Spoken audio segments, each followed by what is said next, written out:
You're watching Morning at NTV.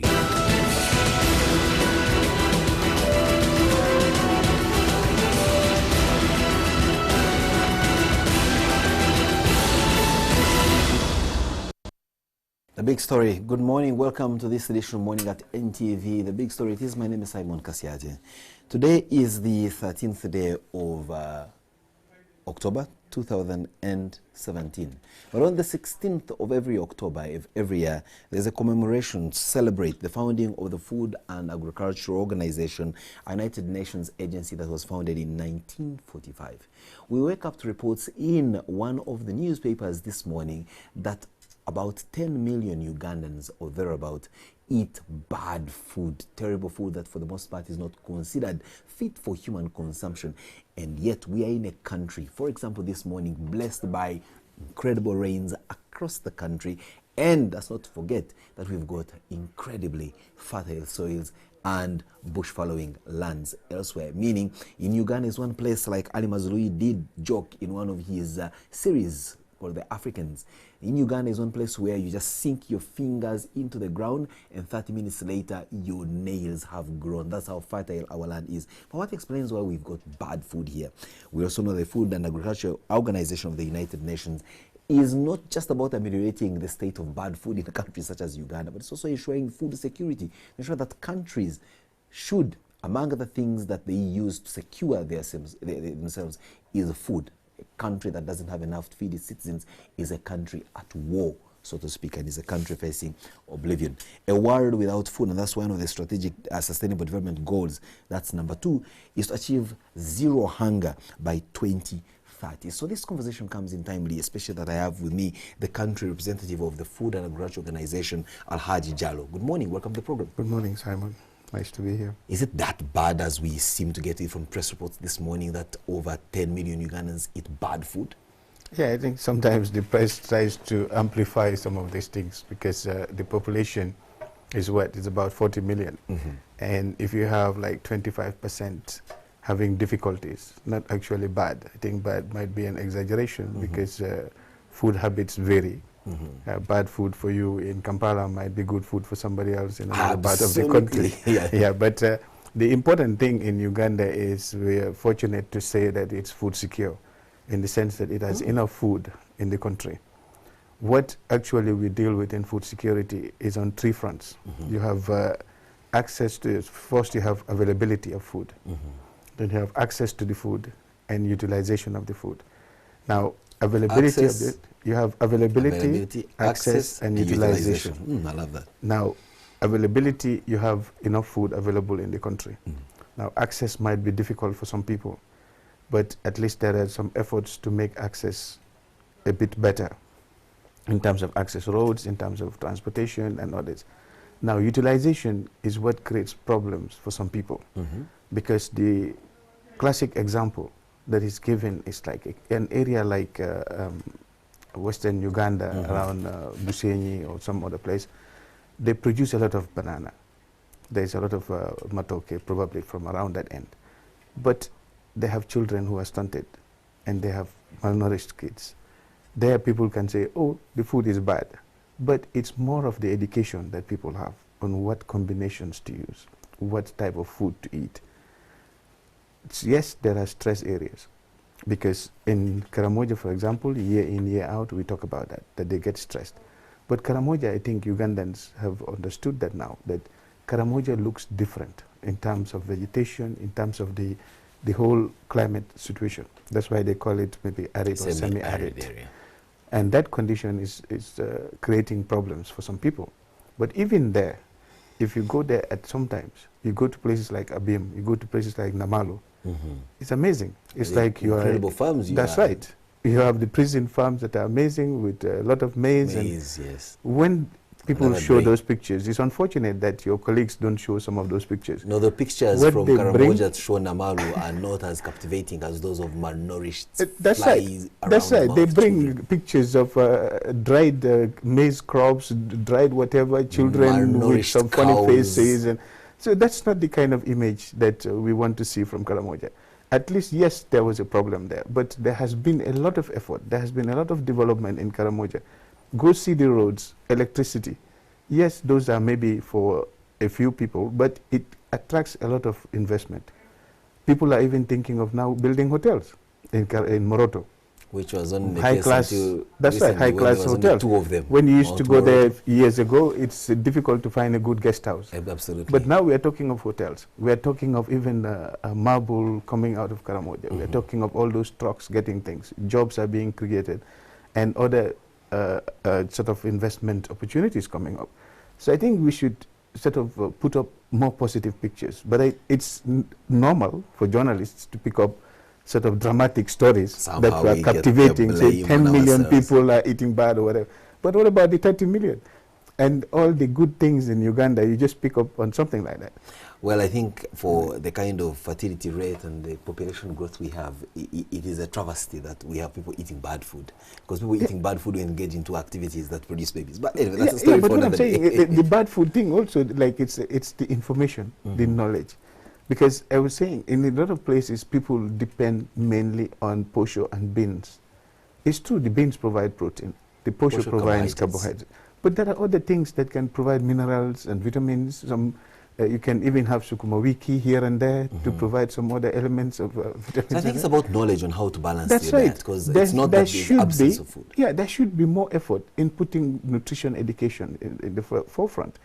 It's good also that now the Office of the Prime Minister has taken up nutrition very seriously, and actually the Prime Minister might be heading some of these committees and getting international recognition for participating in some of the international fora on nutrition, which is good. But let's now transcend that down to the areas that matter. Some of our NGO partners, some of our the stakeholders in the agriculture sector should take up the nutrition aspect. I'm happy to note that the Ministry of Agriculture has even set up maybe a nutrition unit. If you remember, Simon, probably in your young age, there were times when people were talking of home economics. True. But now you don't even hear about home economics. And the home economics used to help our sisters and even ourselves to understand what nutrition is all about, balanced diet, but those things are absent now. So the schools should actually get that. And I'm happy also to note that the Minister of Education is trying to look into possibilities of actually putting agriculture in the curriculum in schools and also nutrition. Some of our girls in Gayaza and other girls' schools have difficulties understanding some of these things. And I think they should be introduced because those are the levels or the areas that these things should start. Alhaji, you've told us of what should be, also acknowledged what is, and I want to draw you to the FAO, that's the Food and Agriculture Organization, which you head as country rep. Just for you to paint us a picture of what your interventions are in as far as food security is concerned in Uganda, which you've described rightly so as food secure. Yeah, for us, we've worked very closely with our partners in Ministry of Agriculture, Animal Industry and Fisheries, and lately we've been working also with the Ministry of Water and Environment because of the climate change influence. And that we've tried to bring in varieties that can at least create a better adaptation to the conditions of climate change. And we worked closely in certain districts. I can cite the cattle corridor where we were working in 6 districts, trying to see how we improve pastures, how we improve the coffee nurseries, how we improve some of the vegetable growing schemes and others that people can do. And we even introduced an industry that was little known before, like mushroom growing, which has picked up in those areas as alternatives. In the case of drought and other things, you can have cottage industries and there is a ready market for mushrooms, for your information, which people don't know. Now, in addition to that, we've been working with NARO very closely to see whether we can have varieties that can be useful in certain conditions. Right, like over there. In Nabuin, for example. Right over there, you're working with the National Agricultural Research Organization. Yes. To what extent do you work with them? And some people may watch you and say, so this FAO are the proponents of the GMO and the bill around it that we're seeing here, and the killing of our indigenous species that have withheld their stuff on this ground. These are guys who are adulterating our food and giving us bad matoke. Not at all, Simon. I think NARO is doing a fantastic job in Uganda. And a lot of people are admiring NARO outside Uganda for the effort they've put in.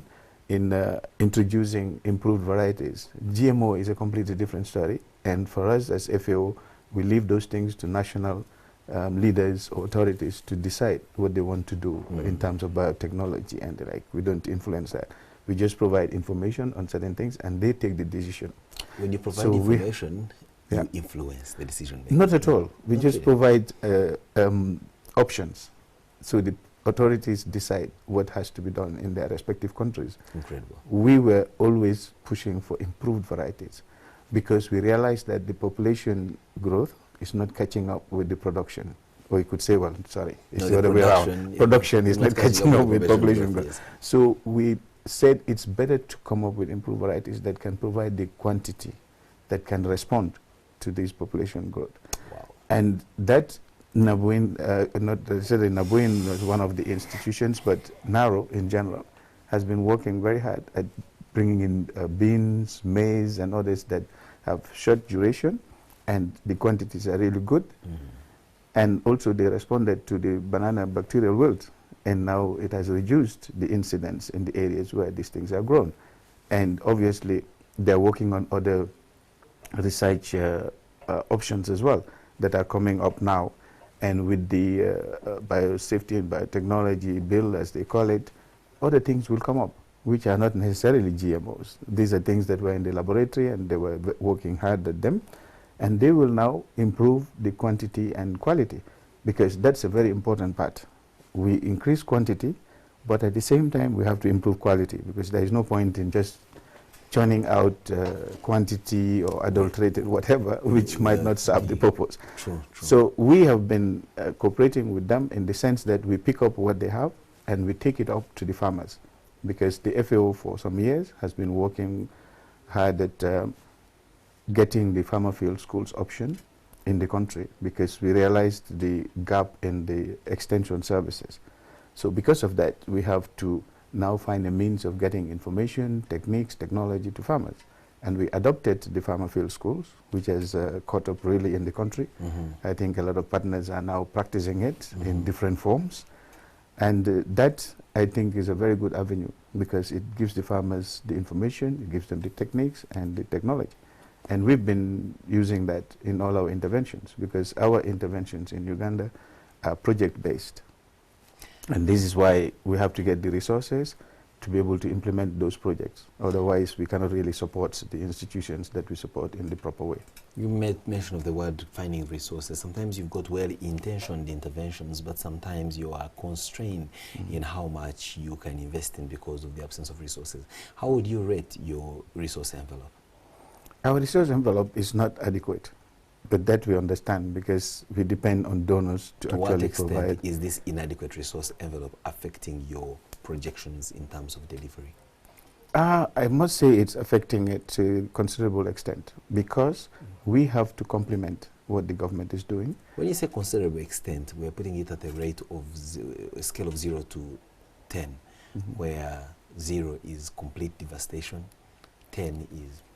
Yeah, but you know, we worked out a country programming framework with the government, and this country programming framework has priority areas in terms of productivity, production, knowledge sharing, and threats and crisis, which takes care of climate change. And in that particular document, which we signed with the Minister of Agriculture, Animal Industry and Fisheries, and the Minister of Water and Environment for a 5-year period, and in that we tried to put in an estimate of what we need as a minimum to be able to effectively support these institutions. Okay. And we put it at, for example, a 100 million US dollars. But as we speak, we kind of have like 30 or 35 million that we're working with. And that is something that we just have to manage, because like I said, we depend on the donor funding and our partners, and donors have their priorities. The country has its own priorities, which the donors respond to. So we are not the only people, so to speak, in the sphere. So we are constrained. But we are hopeful that we are getting more and more partners, we are getting opportunities. But again, I must add that there has also been a slight distraction, in the sense of the general development kind of context has been encroached on by the influx of refugees, as you know, in sure. Uganda. And that has been a major distortion. Consideration for the government, for the partners. So now people are trying to focus on how to help the settlements. And when I say settlement, I mean the host communities there and the refugees that come to join them. Because we are very fortunate to have this goodwill of the communities, the districts and others who actually provide the land, they provide even the warm embrace. And the labor sometimes. That's right, of the refugees. So now we have to find means of improving their livelihoods. Because when you have small numbers, Simon, it's quite easy to provide food rations and other things, short-term kind of inputs. But the numbers we have now are more than 1 million. And also the refugees are not going back. True. Because in Uganda we have cases of refugees staying for over 20 years. And in that case you have to really find them ways and means of earning a living. Long-term solution. And the good thing about that is, the positive thing is, like Ugandans are very hospitable, very kind people. They've said, look, the refugees are not only in settlements, they can live everywhere in Uganda. And I think that has gone up even to the highest level. True. Even the president has quite mentioned that or explained that in a few cases, to say these are people we embrace, these are people we welcome, and they can operate in any part of the country. But these people cannot move out of those settlements without means of a living. So now what we're trying to do is to address the skills they need so that they can move out of the settlements, so that the numbers can reduce and contribute the economic growth of the country. Yes, there are schools there, but some of the schools are not responding to the needs. We have to get vocational schools, we have to get means of even apprenticeship for these people to have skills. They can be mechanics, they can repair agro-processing machines, other things. So those are some of the things we're trying to look at to change the scenario. Wow. So that is in addition to what we're doing in other areas, like trying to help the dairy farmers in southwest Uganda, which we did for quite a while, honey producers, also the Irish potatoes. We worked with some communities. We're actually working with them now in a roots and tubers kind of project. And that is to also design organizational development, which is quite important. Wow. In the sense of providing capacity to these people to be on their own. Ahmed Jallo, I wouldn't have allowed you to go on, but certainly because time is not an ally on our side. I would have allowed you to go on, but time is not an ally on our side. We must chop it up from here. But I must thank you for taking trouble to come and discuss with us the Food and Agriculture Organization outlook, especially now that you're coming in to celebrate yet another anniversary on Monday, the 16th day of October. And clearly from your explanation, there's plenty to celebrate and commemorate, but also the outlook is that there's plenty to do. Yes.